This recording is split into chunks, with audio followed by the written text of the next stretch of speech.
This channel does not promote any violent, harmful, or illegal activities. All content provided by this channel is meant for an educational purpose only. বীরভূমের দেউচাতেও কি ফুরফুরে নেই রাজ্যের শাসক দল? কয়লা খনি খননের কাজ শুরু হয়েছিল, কিন্তু হঠাৎই সব বন্ধ। এমনই অবস্থায় ইন্টারনেট পরিষেবা বন্ধ রেখেছে প্রশাসন। শুরু হয়েছে রাজনৈতিক চাপানোতর। From tomorrow it will begin. Everything is ready. Everything is ready. It is coming up. Second largest coal field. আমরা কাল থেকে শুরু করব কাজ। ফেব্রুয়ারিতে বিশ্ববঙ্গ সম্মেলনের মঞ্চে এই সুখবর শুনিয়েছিলেন মুখ্যমন্ত্রী মমতা বন্দ্যোপাধ্যায়। রাজ্য সরকারের দাবি, এশিয়ার সর্ববৃহৎ এবং বিশ্বের দ্বিতীয় বৃহত্তম কয়লা ব্লক হতে চলেছে এই দেউচা পাচামি। মুখ্যমন্ত্রী বলার সঙ্গে সঙ্গেই কাজ। পরদিনই অর্থাৎ 6 ফেব্রুয়ারি ভিত পুজো হয় দেউচা পাচামিতে। জেলা শাসকও জানান, পরিবেশ নষ্ট না করে প্রথমে ব্যাস্টল সরানোর কাজ হবে। মুখ্যমন্ত্রীও সন্তুষ্টি প্রকাশ করেন। দেউচা পাচামির মানুষরা আজ কাজ শুরু করেছেন। I salute to them. Thank you so much. Thanks a lot. হঠাৎই সেই খনন কাজ বন্ধ দেউচায়। কেন? মার্চের প্রায় শুরু থেকেই আদিবাসীদের একাংশের বিক্ষোভ। প্রশাসনের সঙ্গে কথা হচ্ছে, আর চরকা কেটে বিক্ষোভও চলছে আদিবাসীদের। পরিস্থিতি সামাল দিতে বুধবার থেকে ইন্টারনেট পরিষেবা বন্ধ। বৃহস্পতিবারও পরিস্থিতির কোনো বদল হয়নি, কাজ বন্ধ, ইন্টারনেটও বন্ধ। দেউচার আদিবাসীদের সঙ্গে কথা বলার জন্য মানবাধিকার সংগঠন এপিডিআর-এর একটি টিম বীরভূম গেছিল। তারা পুলিশের বাধার মুখে পড়ে বলে অভিযোগ।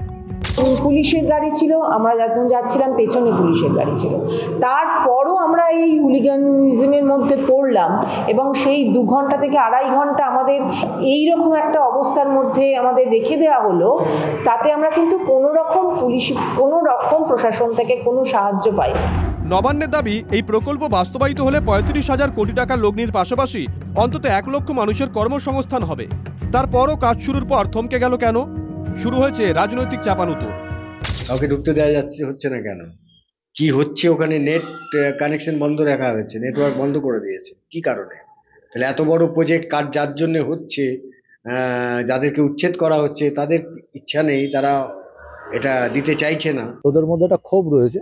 ওদেরকে বুঝিয়ে প্রপার রিহ্যাবিলিট না করা পর্যন্ত দেউচা পাচামির যে প্রকল্প, আমার মনে হয় না যে সেই প্রকল্প রূপান্তর হবে।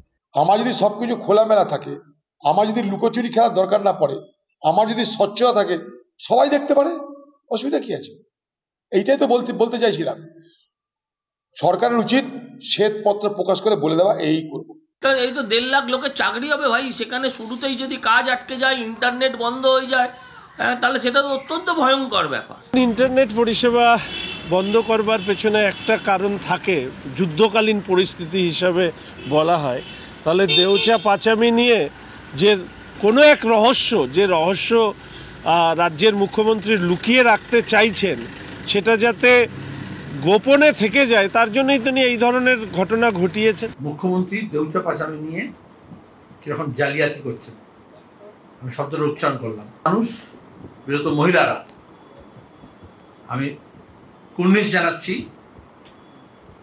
ওই মহিলাদের, বিশেষত আদিবাসী মহিলাদের, সংখ্যালঘু মহিলাদের, যারা ওখানে জড়ো হয়ে আপত্তি করেছেন এবং মুখ্যমন্ত্রীর মিথ্যাচারকে ফাঁস করেছেন। ক্ষোভ বিক্ষোভ চলবে নাকি দ্রুত খোঁড়াখুড়ি শুরু হবে? হিমাদ্রি মণ্ডলের রিপোর্ট, TV9 বাংলা। ট্রেনের ধাক্কায় হাতির মৃত্যু আটকাতে ট্রায়াল রান। ট্রেনের হর্নে আতঙ্কিত হয়ে বেসরকারি সংস্থার কর্মীকে পিষে মারল কুনকি হাতি। আলিপুরদুয়ারের রাজা ভাত খাওয়ার ঘটনা এটি। হাতির সঙ্গে রেলের সংঘর্ষ এড়াতে ইনস্ট্রুমেন্ট ডিটেকশন সিস্টেম প্রযুক্তির ট্রায়াল চলছিল, আর ঠিক তখনই ট্রেনের আওয়াজে ঘাবড়ে গিয়ে বেসরকারি সংস্থার কর্মীকে পিষে দেয় ওই কুনকি হাতি।